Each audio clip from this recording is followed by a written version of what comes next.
Hey, what's up everybody? Ed the Pond Professor here. You are at my home in Sugar Grove, built in 1850. We moved in about 6 years ago. We wanted to try to do some restoration stuff. New roof, new electric, windows, barns and stuff like that for all the animals. I've had an Aquascape pond for over 20 years. So now it is finally time. I got tons and tons of ideas. I would love a recreation pond, traditional ecosystem pond. I want a fountain for the animals. I want this cool Hobbit house. And that's what I focused on. I want to create an underground structure, but I want a waterfall coming off the roof. I have never done anything like this, so let's go check it out.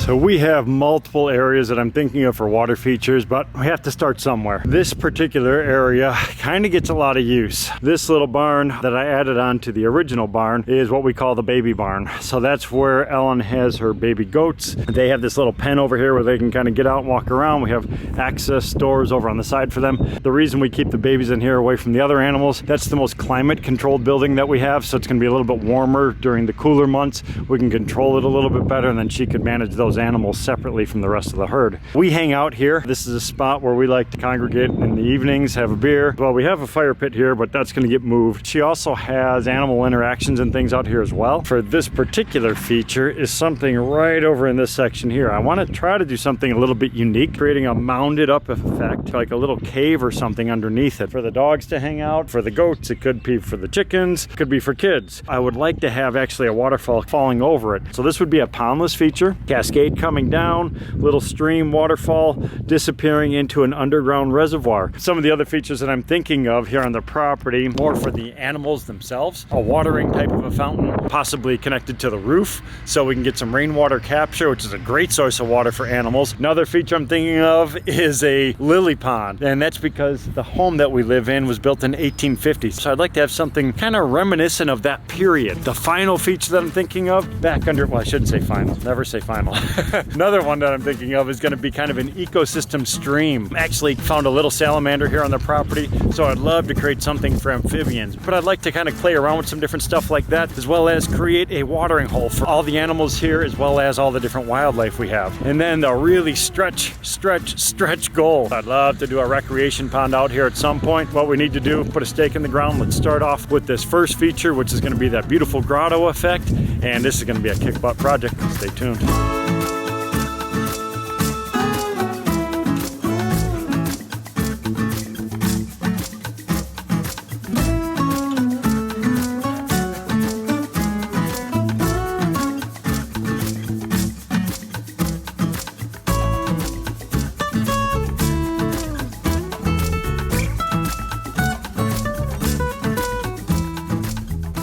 So I just marked everything out. Here's my thought. You can see where the white line is at. That would be the excavation. I'm gonna need some wooden support structures in here to hold this roof up. So again, this is gonna be hollow. So this is literally gonna be a cave. We're gonna build up the soil probably 3.5 feet above the current grade. We're gonna dig down probably 3 to 3.5 feet.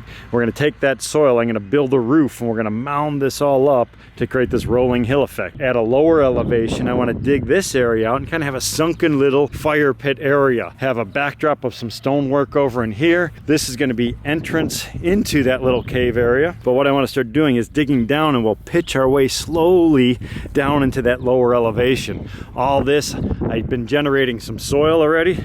So we got this big pile of soil over on this side. So let's go check that out. I'll show you what we did to get some soil. All right, check out this big mound of soil here. So this is all beautiful Illinois topsoil. Because this is a farm property, we have 36 inches deep of beautiful topsoil. We generated all this material from down at this far end over here. Last year I had a buddy bring in a bunch of truckloads of fill. So we dug a big borrow pit, and that's basically a big hole in the ground. We dropped the elevation down 24 to 36 inches till we hit the clay. Then we took all that fill and we filled it back in. So now I have a level playing field. I'm gonna keep building that elevation up over time. Yeah, I wanna build up a huge berm, plant it up just to kind of block some of that traffic as well as the wind from that area. So now I have this beautiful mound of topsoil here, give me plenty of dirt to work with to build that.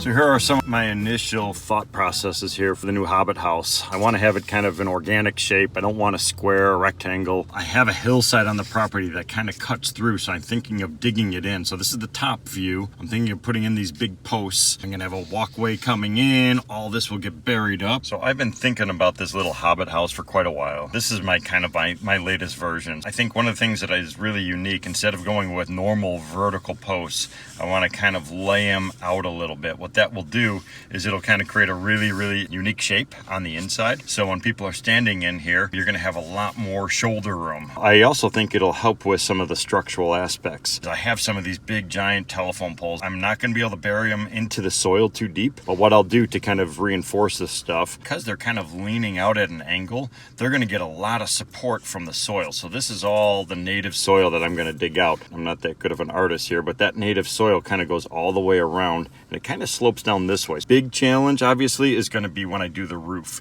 I want to put soil on top of there so I can get vegetation and that type of stuff growing on the very top, because the idea is to have the little goats and stuff walk around on the very top of it while people are down inside, which I think would create a really cool effect. So this will definitely be a work in progress, but I have to kind of start digging, see what happens, and it'll just all come together like it always does for me.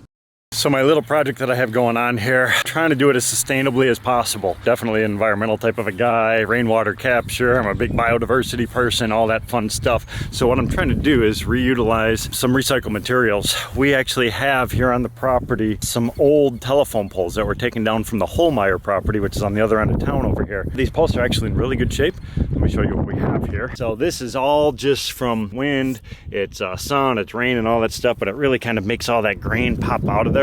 They're 15 and a half, 16 feet in length. So what I'm going to do is cutting them in half. I'm kind of an old school guy. I'm going to cut them in half with a one-man buck saw, and these things are 16-inch diameter. So it'll take a little bit of time, but not too bad. I want to reutilize these things for the main support structure, which is actually going to hold everything up. Another thing that I'm thinking about, I'm going to maybe do a little bit more research on it. I've always wanted to try rammed earth construction. Rammed earth is utilizing materials on site, kind of a sandy, gravelly soil mixed with clay.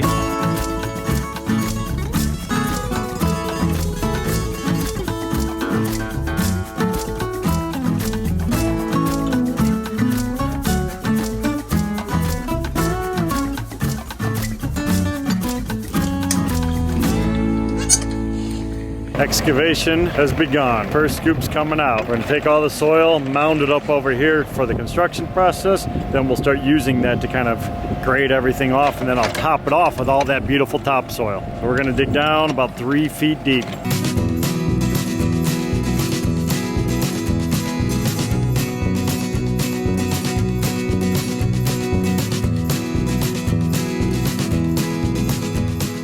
So excavation is nearly complete, just a little bit of cleanup work down here on the bottom. But if you look through here, you're gonna see mixtures of mostly clay in this particular area. So it should make a really good building material. I'm gonna use those big posts to actually start down here on the bottom. They're gonna come up 7.5 to 8 feet off of the bottom, and that's gonna create the main support structure for the roof. Still have to do some excavation over here to create a entry point. The reason I chose this spot, it's a lower elevation, so I have the slope working with me, so it's not gonna be as steep. Also, this is facing southwest. Bring in some nice warm winds inside of there, as well as some good light and overall ventilation.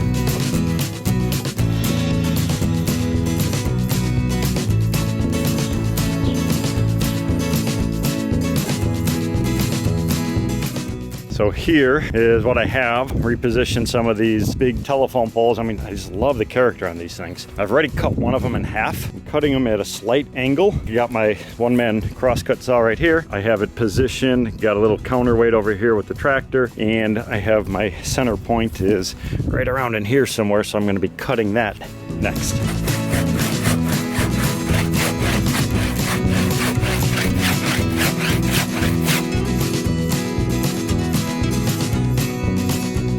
All right, excavation is finally pretty much completed. We have a little ramp area here coming down into the bottom. There might be a couple steps inside of here.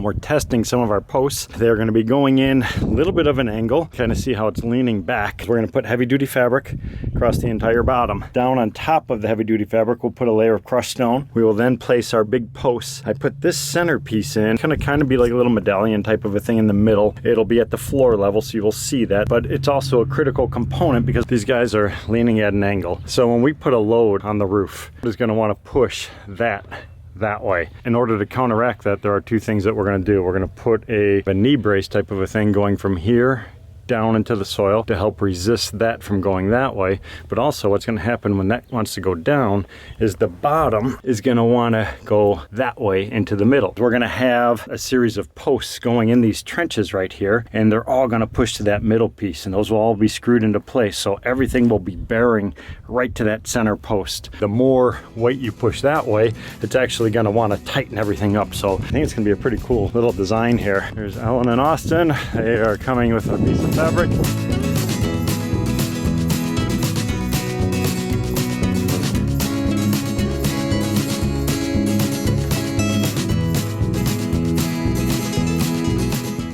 All right, so we have our first brace in place. Got this oak log. We dug out a hole over on this side, sunk it down a little bit, compacted the soil. So that thick fabric, I have crushed stone to support and spread that weight out a little bit. Put a couple big lag bolts in there, and that one probably is going to be the most visible. These other ones are going to be totally buried.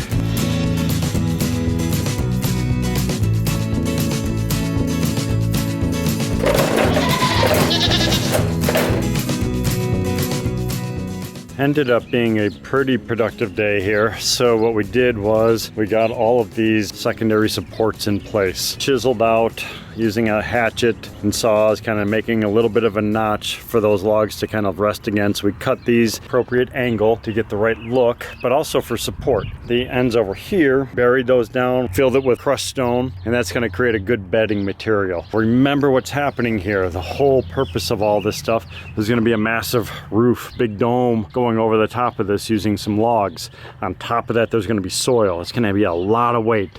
I'm estimating 12 to 15,000 pounds of weight potentially on the roof. I don't want a center post. I have that one as a primary. I'm going to then take another post, go from here to the center point. So now it's going to push against those two, and it's going to resist all those forces. So I'm trying to create a big sphere because a sphere super strong. So I love the way this is looking so far. We went and visited with one of my buddies. He got a pile of oak that he's using. He said I can definitely take whatever I want, and I'm going to try to get this main frame done on top of all this stuff. Once that's in place, I'm going to feel a lot better. My next step after that to come in and start building forms inside. I really want to try a rammed earth wall. I've never done it before. I'd love to give that a shot. If that does not work, I will switch over and do stacked stone. I hope you enjoyed this Hobbit house build. This is really pushing my limits. I'm a construction guy, I'm an engineering guy, I'm a science guy. I love taking all these disciplines and putting them together, and this project is pushing me on all of those levels,